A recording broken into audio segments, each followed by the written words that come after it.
Hi friends, welcome to my channel Pooja vlogs. Friends, ನಾವು 3 days trip plan ಮಾಡಿದ್ದೀವಿ. Husband ನಾನು ಹಾಗೆ ನಮ್ಮ ಫ್ಯಾಮಿಲಿ ಹೋಗ್ತಾ ಇದ್ದೀವಿ, 4 ಮೆಂಬರ್ಸು. ಅದಕ್ಕೋಸ್ಕರ ಒಂದು ಸಣ್ಣದಾಗಿ ಶಾಪಿಂಗ್ ಮಾಡೋಣ ಅಂತ ಸಂಗೀತ ಶಾಪಿಂಗ್ ಮಾಲಿಗೆ ಬಂದಿದ್ದೆ. ಅಲ್ಲಿ ನಾನು ಕೆಲವೊಂದು ಟಾಪ್ಸ್ಗಳನ್ನ ತೊಗೊಂಡೆ. ಹಾಗೆ ಮಕ್ಳಿಗೆ ಒಂದೆರಡು ಜೊತೆ ಬಟ್ಟೆ ತೊಗೋಬೇಕಾಯಿತು. ಅವ್ರುಗಳಿಗೂ ತೊಗೊಂಡು ಹೋಗೋಣ ಅಂತ ಬಂದಿದ್ದೀನಿ. ನಾಳೆ ಬೆಳಗ್ಗೆನೇ ಹೊರಡ್ತಾ ಇರೋದು. ನಾನು ಮತ್ತು ನನ್ನ ಅತ್ತಿಗೆ ಇಬ್ಬರು ಬಂದಿದ್ದೀವಿ. ಹಾಗೆ ಒಂದು ಚಿಕ್ಕದಾಗಿ ಒಂದು ವೀಡಿಯೋ ಮಾಡಿಕೊಂಡೆ. ಹಾಗೆ ಫಸ್ಟ್ ಟೈಮ್ ಯಾರು ನನ್ನ ಚಾನಲ್ ನೋಡ್ತಾ ಇದ್ದರೆ ದಯವಿಟ್ಟು ಸಬ್ಸ್ಕ್ರೈಬ್ ಮಾಡ್ಕೊಳ್ಳಿ, ಲೈಕ್ ಮಾಡಿ, ಕಾಮೆಂಟ್ ಮಾಡಿ, ಶೇರ್ ಮಾಡಿ. ಎಲ್ಲಿಗೆ ಹೋಗ್ತಾಯಿದ್ದೀನಿ ಅಂತೆಲ್ಲ ಮುಂದೆ ಹೇಳ್ತೀನಿ. ಹಾಗೆ ನೋಡ್ತಾ ಇರ್ಬೋದು, ಇದು ಮಕ್ಳು ಕಂಪಾರ್ಟ್ಮೆಂಟ್. ಇದು ಅಲ್ಲಿ ಮಕ್ಳಿಗೆ ಟೀ ಶರ್ಟ್ಸ್ ಎಲ್ಲ ನೋಡ್ತಾ ಇದ್ವಿ ಡೈಲಿ ವೇರ್ಗೆ. ಹಾಗೆ ಚಿಟ್ಟೆಗೆ ಒಂದು ಮಿಡಿನ ನೋಡ್ತಾ ಇದೆ, ಚೆನ್ನಾಗಿತ್ತಂತ. ನೋಡ್ತಾ ಇರ್ಬೋದು, ಈ ರೀತಿಯಾಗಿ ಒಂದು ಮಿಡಿನೂ ತಂದೆ. ನೋಡಿದ್ರಲ್ಲ, ಅಂಗಡಿಗೆ ಹೋಗಿದ್ದೊಂದು ಸಣ್ಣದೊಂದು ವೀಡಿಯೋ ಮಾಡಿದ್ದೆ. ಹೇಗನ್ನಿಸ್ತು, ಏನಕ್ಕೆ ಅಂತ ಹೇಳ್ತೀನಿ. ನಾವು 3 ದಿನ ಟ್ರಿಪ್ ಪ್ಲ್ಯಾನ್ ಮಾಡಿದ್ದೀವಿ. ಹಸ್ಬೆಂಡು, ನಾನು, ಸಿಸ್ಟರ್ ಹಿಂಗೆಲ್ಲ ಹೋಗ್ತಾ ಇದ್ದೀವಿ ಕಾರಲ್ಲಿ. ಏನಕ್ಕೆ ಅಂದರೆ, ಜೊತೆಗೆ 5,000 ಸಬ್ಸ್ಕ್ರೈಬ್ ಕಂಪ್ಲೀಟ್ ಆಗಿದೆ. ಅದೊಂದು ಖುಷಿ. ಆದರೆ ನಾವು 1 ತಿಂಗಳಿಂದನೇ ಅಂದ್ಕೊಂಡಿದ್ವಿ ಹೋಗ್ಬೇಕಂತ. ಸ್ವಲ್ಪ ಫಸ್ಟ್ರೇಷನ್ನು ಅದು ಇದು ಅಂದ್ಕೊಂಡು ತುಂಬ ಮೈಂಡ್ ಬ್ಲ್ಯಾಂಕ್ ಆದಂಗೆ ಆಗಿತ್ತು ನನಗೆ, ಹಸ್ಬೆಂಡ್ಗೆಲ್ಲ. ಹಂಗಾಗಿ ನಾವು ಪ್ಲ್ಯಾನ್ ಮಾಡಿದ್ವಿ 1 ತಿಂಗಳಿಂದನೇ. ಹಾಗಾಗಿ ಹೊರಟಿದ್ದೀವಿ. ಎಲ್ಲಿಗೆ ಏನು ಅಂತ ನೀವು ನೆಕ್ಸ್ಟ್ ಬ್ಲಾಗಲ್ಲಿ ನೋಡಿ. ಈಗ ನಾನು ಯಾವ ರೀತಿ ಪ್ಯಾಕ್ ಮಾಡ್ತೀನಿ, ಎಲ್ಲರೂ ನಾನು 1 ಡೇ 2 ಡೇ ಹೊರಗಡೆ ಹೋಗಬೇಕು ಮಗು ಕರ್ಕೊಂಡು ಅಂದರೆ ನಾನು ಯಾವ ರೀತಿ ಪ್ರಿಪ್ರೇಷನ್ ಆಗ್ತೀನಿ ಅಂತ ತೋರಿಸೋದಕ್ಕೆ ಈ ಬ್ಲಾಗ್ ಮಾಡಿದ್ದೀನಿ. ನೋಡ್ಬೋದು, ನಿಮಗೊಂದು ಹೆಲ್ಪ್ ಆಗುತ್ತೆ. ಏನೇನೆಲ್ಲ ತೊಗೊಂಡೋದ್ರೆ ಹೆಲ್ಪ್ ಆಗುತ್ತೆ. ಮಕ್ಕಳು ಕರ್ಕೊಂಡು ಹೋದಾಗ ನಾವು ಯಾವ ರೀತಿಯಾಗಿ ರೆಡಿ ಆಗಬೇಕು ಅನ್ನೋದೊಂದು ಒಂದು ಐಡಿಯಾ ಸಿಕ್ತಂಗಾಗತ್ತೆ. ಫ್ರೆಂಡ್ಸ್, ಯಾರು ಫಸ್ಟ್ ಟೈಮ್ ನನ್ನ ಚಾನಲ್ ನೋಡ್ತಿದ್ರೆ ದಯವಿಟ್ಟು ಸಬ್ಸ್ಕ್ರೈಬ್ ಮಾಡ್ಕೊಳ್ಳಿ, ಲೈಕ್ ಮಾಡಿ, ಕಾಮೆಂಟ್ ಮಾಡಿ. ಹಾಗೆ ಇವೆಲ್ಲ ಬಟ್ಟೆಗಳನ್ನೆಲ್ಲ ಪ್ಯಾಕ್ ಮಾಡೋದ್ರಲ್ಲಿ ಊಟ ಮಾಡಬೇಕಲ್ವಾ, ಅದಕ್ಕೋಸ್ಕರ ಬೇಳೆ ಸಾಂಬಾರಿದೆ. ಅದಕ್ಕೆ ನೆಂಚ್ಕೊಳ್ಳೋದಕ್ಕೆ ಒಂದು ಸೈಡ್ ಡಿಶ್ ಮಾಡೋಣ ಅಂತ ಅಂದ್ಕೊಂಡಿದ್ದೀನಿ. ಮಶ್ರೂಮ್ನ ಬಳಸಿ ಅದನ್ನು ಯಾವ ಥರ ಮಾಡೋದು ನೋಡ್ಕೊಂಡು ಬರೋಣ. ಅದು ಮಾಡಾದ್ಮೇಲೆ ಬಟ್ಟೆ ಎಲ್ಲ ಪ್ಯಾಕ್ ಮಾಡೋಣ. ಓಕೆನಾ? ಬನ್ನಿ, ಈಗ ಪ್ರಿಪೇರ್ ಮಾಡ್ಕೊಳ್ಳೋಣ. ಏನೆಲ್ಲ ಬೇಕು ನೋಡ್ಕೊಂಬರೋಣ. ಪ್ಯಾಕ್ ಮಾಡ್ಕೊಳ್ಳೋಕ್ಕಿಂತ ಮುಂಚೆ ಬೇಳೆ ಸಾರು ಮಾಡಿಬಿಟ್ಟಿದ್ದೀನಿ. ಆಲ್ರೆಡಿ ಸ್ವಲ್ಪ ಮಾಡಿದ್ದೀನಿ, ನನಗಿಟ್ಕೊಂಡಿದ್ದೀನಿ. ಇಲ್ಲಿ ಅಮ್ಮನಿಗೆ ಪ್ಯಾಕ್ ಮಾಡಿಟ್ಟಿದ್ದೀನಿ. ಅಮ್ಮನಿಗೂ ಬೇಕಂತ ಸಾಂಬಾರು ಅಮ್ಮನಿಗೆ ಹಾಕಿಟ್ಟಿದ್ದೀನಿ ತೊಗೊಂಡೋಗೋದಕ್ಕೆ. ದೇವರಾಜು ಬಂದ ತಕ್ಷಣ ತೊಗೊಂಡೋಗಿ ಕೊಟ್ಟು ಬರ್ತಾರೆ. ನನಗೀಗ ನೈಟಿಗೆ ಎಷ್ಟು ಬೇಕೋ ಅಷ್ಟು ಮಾತ್ರ ಇಟ್ಕೊಂಡಿದ್ದೀನಿ. ಈಗ ಇದಕ್ಕೇನಾದ್ರು ಸೈಡ್ಸ್ ಬೇಕಲ್ಲ, ಮನೇಲಿ ಮಶ್ರೂಮ್ ಇತ್ತು, ಅದನ್ನು ಬಳಸಿ ಒಂದು ಸೈಡ್ ಡಿಶ್ ಮಾಡ್ತಾಯಿದ್ದೀನಿ. ಡಿಫ್ರೆಂಟಾಗಿರುತ್ತೆ, ಮಿಸ್ ಮಾಡ್ದಂಗೆ ನೋಡಿ. ಹೇಗೆ ಮಾಡೋದು ನೋಡೋಣ. ಅದಕ್ಕೇನೇನು ಬೇಕು ನೋಡ್ಕೊಂಡು ಬರೋಣ ಬನ್ನಿ. ಇಟ್ಕೊಂಡಿದ್ದೀನಿ. ಅದಕ್ಕೆ ನಾನು 1 ಪ್ಯಾಕೆಟ್ ಮಶ್ರೂಮ್ ಅಂದರೆ ಒಂದು 12ರಿಂದ 13 ಮಶ್ರೂಮ್ ಇತ್ತು. ಅದನ್ನ ವಾಶ್ ಮಾಡಿ ಈ ರೀತಿಯಾದಲ್ಲಿ ಸ್ಲೈಸ್ ಮಾಡಿ ಇಟ್ಟಿದ್ದೀನಿ. ಈಗ ಅದಕ್ಕೆ ಸಣ್ಣದು 2 ಟೊಮೆಟೊ, ಒಂದೇ ಒಂದು ಬೆಳ್ಳುಳ್ಳಿನ ಈ ಥರ ಜಜ್ಜಿ ಮಾಡಿಕೊಂಡಿದ್ದೀನಿ. ಸ್ವಲ್ಪ ಕೊತ್ತಂಬರಿ ಸೊಪ್ಪು ಹೆಚ್ಚಿಟ್ಟಿದ್ದೀನಿ. ಒಂದು 4 ಹಸಿರುಮೆಣಸಿಕಾಯಿ ಸೀಳಿದ್ದೀನಿ. ಹಾಗೆ ಒಂದೇ ಒಂದು ಈರುಳ್ಳಿನ ಈ ರೀತಿಯಾಗಿ ಹೆಚ್ಚಿಟ್ಟಿದ್ದೀನಿ. ಈ ಥರ ಹೆಚ್ಚಿಟ್ಟಿದ್ದೀನಿ. ಒಂದು 2 ಗೆರೆ ಕರ್ಬೇವಿನ ಸೊಪ್ಪು, ಒಂದು ಅರ್ಧ ಟೀ ಸ್ಪೂನಷ್ಟು ಶುಂಠಿ ಬೆಳ್ಳುಳ್ಳಿ ಪೇಸ್ಟು, ಒಂದು 1/4 ಟೀ ಸ್ಪೂನಷ್ಟು ಅರಿಶಿನ, ಅರ್ಧ ಟೀ ಸ್ಪೂನಷ್ಟು ಸಾಂಬಾರು ಪುಡಿ, ಮೆಣಸಿನ ಪುಡಿ 2 ಮಿಕ್ಸಲ್ಲಿರೋದು ಅರ್ಧ ಸ್ಪೂನ್ ತೊಗೊಂಡಿದ್ದೀನಿ. ಯಾಕೆಂದರೆ ಇಲ್ಲಿ ಹಸಿರು ಮೆಣಸಿಕಾಯಿ ಜೊತೆಗೆ ಅರ್ಧ ಟೀ ಸ್ಪೂನಷ್ಟು ಮೆಣಸು ಇದನ್ನು ಬಳಸಿರೋದ್ರಿಂದ ಖಾರ ಆಗುತ್ತೆ. ಸೈಡ್ ಡಿಶ್ ಅಲ್ವಾ, ಜಾಸ್ತಿ ಬೇಡ ಖಾರ, ಇದರಲ್ಲೇ ತುಂಬ ಖಾರ ಆಗುತ್ತೆ. ಇಷ್ಟೇ ಸಾಕು. ಜೊತೆಗೆ ಏನು ಗೊತ್ತಾ, ಈ ರೀತಿ ಮಾಡಿಕೊಂಡ್ರೆ ಈ ಗಟ್ಟಿಯಾಗಿ ತಿಂತಾರೆ ಗೊತ್ತಾ, ಸ್ವಲ್ಪ ಸಾಂಬಾರು ತಿಂತಾರಲ್ವ ಅನ್ನ ಕಲಿಸ್ಕೊಂಡು, ಅಂಥವ್ರಿಗೆ ಈ ಥರ ಮಾಡಿದ್ರೆ ರೈಸು ಸಹ ಕಲಿಸ್ಕೊಂಡು ತಿನ್ಬೋದು. ತುಂಬ ಚೆನ್ನಾಗಿರುತ್ತೆ. ಸಡನ್ನಾಗಿ ಮಾಡ್ಕೋಬೋದು, ಪಟ್ಟಂತ ಆಗಿಬಿಡುತ್ತೆ. ಬನ್ನಿ ಹೇಗೆ ಮಾಡೋದು ನೋಡೋಣ. ಮೊದಲಿಗೆ ಒಂದು ಪ್ಯಾನ್ ಇಟ್ಟಿದ್ದೀನಿ. ಇದಕ್ಕೆ ಎಣ್ಣೆ ಹಾಕೊಂಡ್ಬಿಡೋಣ. ಇದಕ್ಕೆ ಎಷ್ಟು ಬೇಕಷ್ಟು ಎಣ್ಣೆ. ಇದಕ್ಕೆ ಎಣ್ಣೆ ಜಾಸ್ತಿ ಏನು ಬೇಕಾಗಲ್ಲ, ಇಷ್ಟೇ ಸಾಕು. ಆಗಲ್ಲ ಫ್ರೆಂಡ್ಸ್, ಇದು ಮಾಡೋದಕ್ಕೆ ಬೇಗನೆ ಆಗಿಬಿಡುತ್ತೆ. ಯಾಕೆಂದರೆ ಮಶ್ರೂಮ್ ತುಂಬ ಸಾಫ್ಟ್ ಇರೋದ್ರಿಂದ ಬೇಗ ಬೆಂದ್ಬಿಡುತ್ತೆ. ಏನಿಲ್ಲ ಅಂದರೆ ಒಂದು 10 ನಿಮಿಷದಲ್ಲಿ ರೆಡಿ ಮಾಡ್ಬೋದು. 10 ಮಿನಿಟ್ಸ್ ರೆಸಿಪಿ ಅಂತ ಹೇಳ್ಬೋದು.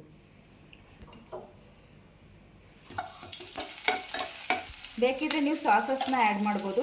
ಮಕ್ಕಳು ಏನಾರ ಸ್ವೀಟು ಮತ್ತು ಹುಳಿ ಒಂಥರ ಏನಾದರೆ ಈ ಗೋಬಿ ಥರ ಟೇಸ್ಟ್ ಬೇಕಂತ ಅನ್ನೋರು ಬೇಕಾದರೆ ಟೊಮೆಟೊ ಸಾಸ್ ಒಂದು 1/4 ಟೀ ಸ್ಪೂನಷ್ಟು, ಸೋಯಾ ಸಾಸು, ಚಿಲ್ಲಿ ಸಾಸು ಇವನ್ನೆಷ್ಟು ಒಂದು 1/4 ಟೀ ಸ್ಪೂನಷ್ಟು ಆ್ಯಡ್ ಮಾಡಿದ್ರು ಚೆನ್ನಾಗಿರುತ್ತೆ.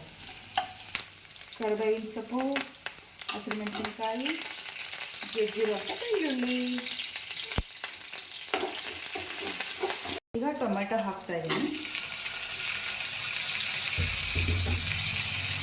ಅರಳಬೇಕು.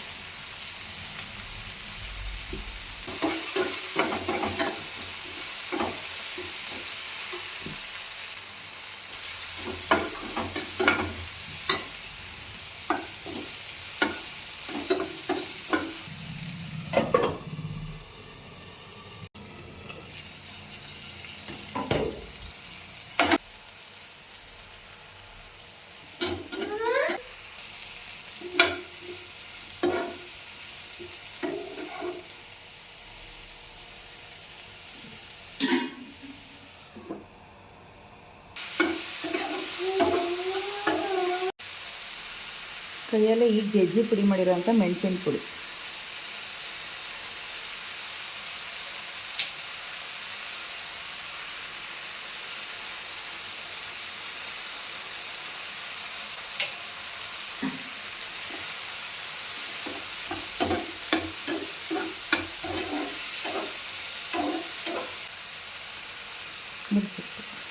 ಚೂರು ಅದು ಫ್ಲೇವರ್ ರಸ ಎಲ್ಲ ಎಳ್ಕೊಂಡ್ರೆ ಇನ್ನೂ ಟೇಸ್ಟ್ ಕೊಡುತ್ತೆ. ಇನ್ನೊಂಚೂರು ಲಾಸ್ಟಿಗೆ ಒಂಚೂರು ಗಾರ್ನಿಷಿಗೆ ಎತ್ತಿಟ್ಟಿದ್ದೀನಿ. ಉಪ್ಪು ಖಾರ ಹುಳಿ ಎಲ್ಲ ಅದರಲ್ಲೂ ಇದು ಚೆನ್ನಾಗಿ ಮುಳುಗಬೇಕು, ಅಂದರೆ ಚೆನ್ನಾಗಿ ಫ್ರೈ ಆಗಬೇಕು. ಅಲ್ಲಿವರೆಗೂ ಸಣ್ಣ ಉರಿ ಮಾಡಿ ಲಿಡ್ನ ಕ್ಲೋಸ್ ಮಾಡಿಬಿಡೋಣ. ಆ ಬೇಲ್ ಚೆನ್ನಾಗಿ ಬೇಯ್ಕೊಳ್ಳುತ್ತೆ. ಅದೇ ನೀರು ಬಿಡೋದ್ರಿಂದ ನೀರು ಹಾಕೋ ಅವಶ್ಯಕತೆ ಇರಲ್ಲ. ಆಹಾ ಘಮ ಘಮ ಅಂತ ಬರ್ತಾ ಇದೆ.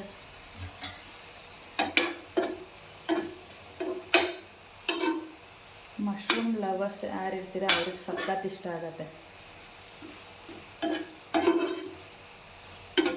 ನನಗೂ ಸಖತ್ ಇಷ್ಟ. ವಾರದಲ್ಲಿ ಒಂದು 2 ಟೈಮ್ ಅಂತೂ ಮಶ್ರೂಮ್ ಬೆಳೆಸ್ತೀವಿ.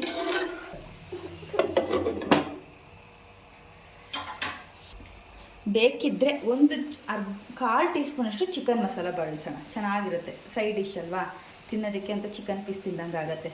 ಫ್ಲೇವರ್ ಸಾಕು, ಒಂದು 1/4 ಟೀ ಸ್ಪೂನಷ್ಟು. ತುಂಬ ಹಾಕಿದ್ರೆ ಜಾಸ್ತಿ ಅದೇ ಫ್ಲೇವರ್ ಬಂದಂಗಾಗತ್ತೆ. ಒಂದು 1/4 ಟೀ ಸ್ಪೂನಷ್ಟು ಹಾಕಿದ್ರೆ.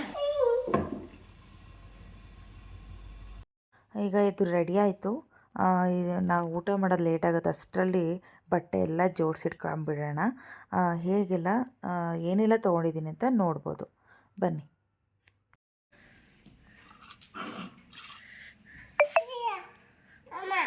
ಪಾಪದು ಶಿರಪ್ಪು, ಜ್ವರ, ಕೆಮ್ಮು, ಶೀತದ್ದು ಮತ್ತು ಆ್ಯಂಟಿಬಯೋಟಿಕ್ಕು. ಜ್ವರ ಬಂದರೆ ಇರಲಿ ಅಂತ ಡಾಕ್ಟರ್ ಕೊಟ್ಟಿರೋದು.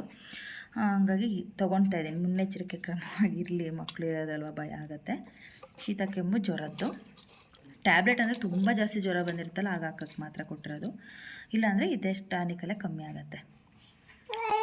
ಹಾಗೆ ಇದು ನನಗೆ ಕೆಮ್ಮಿಂದು, ಶೀತದ್ದು, ಮಿಡ್ ಕಾಫು ಇರಲಿ. ನನಗೂ ಸ್ವಲ್ಪ ಹೊರಗಡೆ ಹೋದರೆ ಪ್ರಾಬ್ಲಮ್ ಎಲ್ಲ, ವೆದರ್ ಬೇರೆ ಇದು ಬಂದು ಜರ್ನಿ ಟ್ಯಾಬ್ಲೆಟು.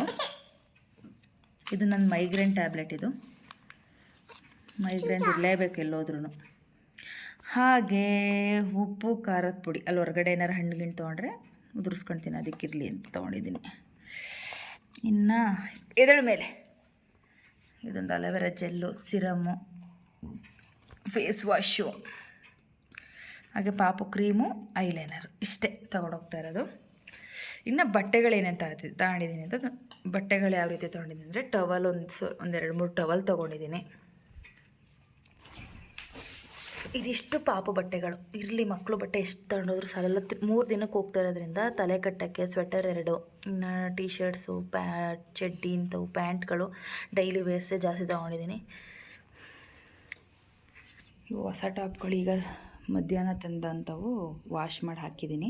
ನಾನು ಯಾವುದೇ ಹೊಸ ತಂದರೆ ಹಾಗೇ ವೇರ್ ಮಾಡಲ್ಲ, ವಾಶ್ ಮಾಡಿಬಿಟ್ಟು ಒಂದು ಸಲ ಆಮೇಲೆ ವೇರ್ ಮಾಡ್ತೀನಿ. ಏಕೆಂದರೆ ಸುಮಾರು ಜನ ವೇರ್ ಮಾಡಿ ಟ್ರಯಲ್ ನೋಡಿರ್ತಾರೆ, ಸ್ಕಿನ್ ಅಲರ್ಜಿಸ್ ಆಗೋ ಚಾನ್ಸಸ್ ಇರುತ್ತೆ. ಹಂಗಾಗಿ ಹೊಸ ಬಟ್ಟೆಗಳನ್ನ ಒಂದು ಸಲ ನೀರಿಗೆ ಹಾಕ್ಬಿಟ್ಟು ಆಮೇಲೆ ಯೂಸ್ ಮಾಡೋದು. ಹಂಗಾಗಿ ಹಾರ್ಕೊಳ್ಳಿ ಅಂತ ಬಿಟ್ಟಿದ್ದೀನಿ.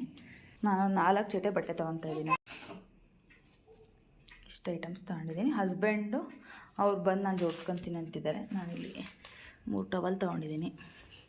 ಹಾಗೆ ಔಷಧಿ ಎಲ್ಲ ಸಪ್ರೇಟಾಗಿ ಇಟ್ಕೊತೀನಿ. ಕ್ರೀಮ್ಗಳನ್ನೆಲ್ಲ ಒಂದು ಬ್ಯಾಗಿಗೆ ಹಾಕೊಳ್ಳೋಕೆ ಇಟ್ಕೊಂಡಿದ್ದೀನಿ. ಆ ಬ್ಯಾಗ್ ಚಿಕ್ಕದು. ಈ ಬ್ಯಾಗಿಗೆ ನಾನು ಲಗೇಜ್ ಪ್ಯಾಕ್ ಮಾಡ್ತಾ ಇರೋದು.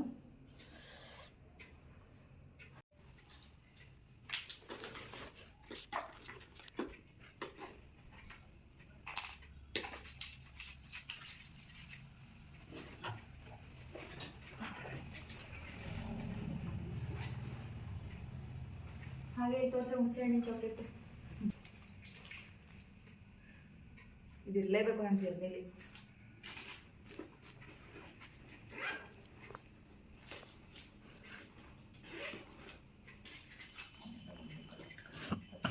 ಹತ್ತಿ ಇರಲೇಬೇಕು ನನಗೆ. ಮೈಗ್ರೇನ್ ಇರೋರು ಸಾಮಾನ್ಯವಾಗಿ ಹತ್ತಿ ತಪ್ಪದೆ ಕಾಟನ್ ಬಟ್ಟೆಗಳನ್ನ ಯೂಸ್ ಮಾಡಿ. ಕಿವಿ ಕಟ್ಟಿದ್ರೆ ಜಾಸ್ತಿ ಬೇಗ ತಲೆನೋವು ಬರಲ್ಲ. ಇಲ್ಲ ಅಂದರೆ ಗಾಳಿ ಏನಾರು ಹೋಯ್ತು ಕಿವಿಯಿಂದ ಅಂದರೆ ತಕ್ಷಣ ತಲೆನೋವು ಶುರು ಆಗುತ್ತೆ. ನನಗಿದು ಡಾಕ್ಟ್ರ್ ಕೊಟ್ಟಂಥ ಸಲಹೆ. ಹತ್ತಿನೋ ತಪ್ಪದೆ ಬಟ್ಟೆನ ಕಟ್ಕೊಂಡಿರಿ, ಗಾಳಿ ಹೋಗ್ಬೇಡಿ ಜಾಸ್ತಿ ಅಂತ ಹೇಳಿದ್ದು. ಹಾಗಾಗಿ ಇದೊಂದು ನಿಮ್ಗೊಂದು ಟಿಪ್ಸ್ ಅಂತ ಹೇಳ್ತಾ ಇದ್ದೀನಿ. ಮೈಗ್ರೇನ್ ಇರೋರಿಗೆ ಜಾಸ್ತಿ ಹೇಳ್ತಾ ಇರೋದು ನಾನು. ಈಗಲೂ ಹತ್ತಿ ಹಾಕಿಲ್ಲ, ಜಸ್ಟ್ ಸ್ನಾನ ಮಾಡಿದ್ದೀಗ.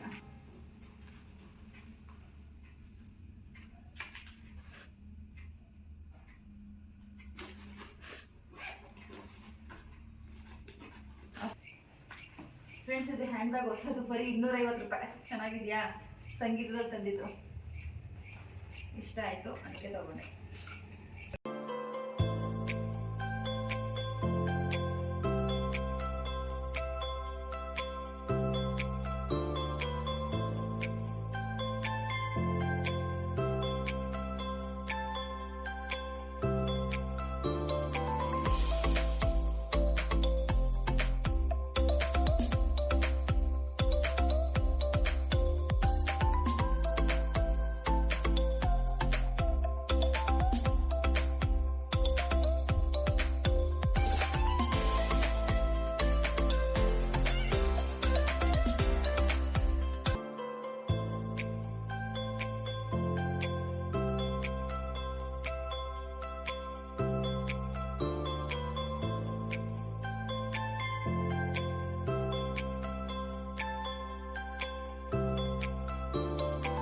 ಇಲ್ಲಿ ಸೌತೆಕಾಯಿ, ಚಾಕು ಎಲ್ಲ ತೊಗೊಂಡಿದ್ದೀನಿ. ಇರಲಿ, ಹೋಗುವಾಗ ಏನಾರ ಹೋಟೆಲಲ್ಲಿ ತಿಂದಾಗ ಸೌತೆಕಾಯಿ ಎಲ್ಲ ಇದ್ದರೆ ತಿನ್ನೋದಕ್ಕೆ ಅಂತ. ಹಂಗಾಗಿ ಉಪ್ಪು ಖಾರ ಎಲ್ಲ ತೊಗೊಂಡಿದ್ದೀನಲ್ಲ, ಹಾಗಾಗಿ ಸೌತೆಕಾಯಿನ ತೊಗೊಂಡು ಹೋಗ್ತಾ ಇದ್ದೀನಿ. ಹಾಗೆ ಇಲ್ಲಿ ಚಪಾತಿ ಬೇಯಿಸ್ತಾ ಇದ್ದೀನಿ. ಮಶ್ರೂಮ್ ಗ್ರೇವಿ ಜೊತೆ ತಿನ್ನೋದಕ್ಕೆ ಸೂಪರಾಗಿರುತ್ತೆ.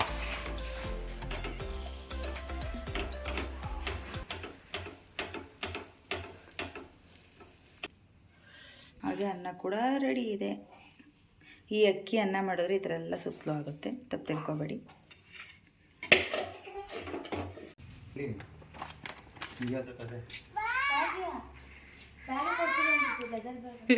ರೇಣ ಮಗ್ಳಿಗೆ ಅದ್ಲಸ್ತಾವೆ ವಿಡಿಯೋ ಮಾಡ್ಕೊಂಡಲ್ಲ ಅಂತ ಸಡನ್ನಾಗಿ ನೋಡಿದ್ರು. ನಾವು ಕೈ ಕಟ್ಕೊಂಡು ಹೋಗೋದು ನೋಡಿ ಅಲ್ಲಿ. ಓದ್ಲು ಹೋಗಲ್ಲಿ ಕುತ್ಕೊಬಿಡೋದು, ಒಯ್ತವ್ರು ಎಲ್ಗೋ ಅಂತ. ನೋಡಿ ಬರುತ್ತಾ ಈ ಥರ ತಲೆ. ಬಾ ಕರೀದು ನೋಡಿ, ಅಪ್ಪ ಬಾ ಅಂತ. ಎಲ್ಗವ ಅಲ್ಲ ಹಾಕೋದು ಕೀನಾ? ಅಲ್ಲ ಹಾಕೋದು ಚಾರ್ಜ್ ಹಾಕಿದ್ದೀನಿ ರೀ. ಬ್ರಷು, ಸೋಪು ಎಲ್ಲ ಅಲ್ಲೇ ತಗೊಳ್ಳೋದೇನು ರೀ? ಪಾಪದು ನಂದು ಫೇಸ್ ವಾಶು ಮಾತ್ರ ಇಟ್ಕೊಂಡಿದ್ದೀನಿ. ಚಿಕ್ಕದು ಅಲ್ಲೇ ತಗೊಳ್ಳೋದು, ಸುಮ್ಮನೆ ಇಲ್ಲಿಂದ ಏನು ಕ್ಯಾರಿ ಮಾಡೋದು. ನೋಡಿದ್ರಲ್ಲ, ರೆಡಿ ಆಯಿತು, ಪ್ಯಾಕಿಂಗ್ ಎಲ್ಲ ಮಾಡಿದ್ದಾಯಿತು, ಜೊತೆಗೆ ಅಡುಗೆನೂ ಆಗಿದೆ. ಊಟ ಮಾಡೋ ಸಮಯ, ಜೊತೆಗೆ ವ್ಲಾಗ್ನೂ ಎಂಡ್ ಮಾಡೋ ಸಮಯ. ನಾಳೆ ಬೇಗ ಎದ್ದೊಳೋದ್ರಿಂದ ಬೇಗ ಮನೆಗೋಬೇಕು. ಹಾಗಾಗಿ ಈ ವ್ಲಾಗ್ನ ಎಂಡ್ ಮಾಡ್ತಾ ನಾಳೆ ಬೆಳಗ್ಗೆ ಸಿಗ್ತೀನಿ. ಇಲ್ಲಿ ಹೊರಟಿದ್ದೀವಿ ಅಂತೆಲ್ಲ ನಾಳೆ ಹೇಳ್ತೀನಿ. ಇಲ್ಲಿಗೆ ಈ ವ್ಲಾಗ್ನ ಎಂಡ್ ಮಾಡ್ತೀನಿ. ಸಬ್ಸ್ಕ್ರೈಬ್ ಮಾಡ್ಕೊಳ್ಳೋದು ಮಾತ್ರ ಮರಿಬೇಡಿ. ನಮಸ್ಕಾರ, ಬಾಯ್ ಬಾಯ್.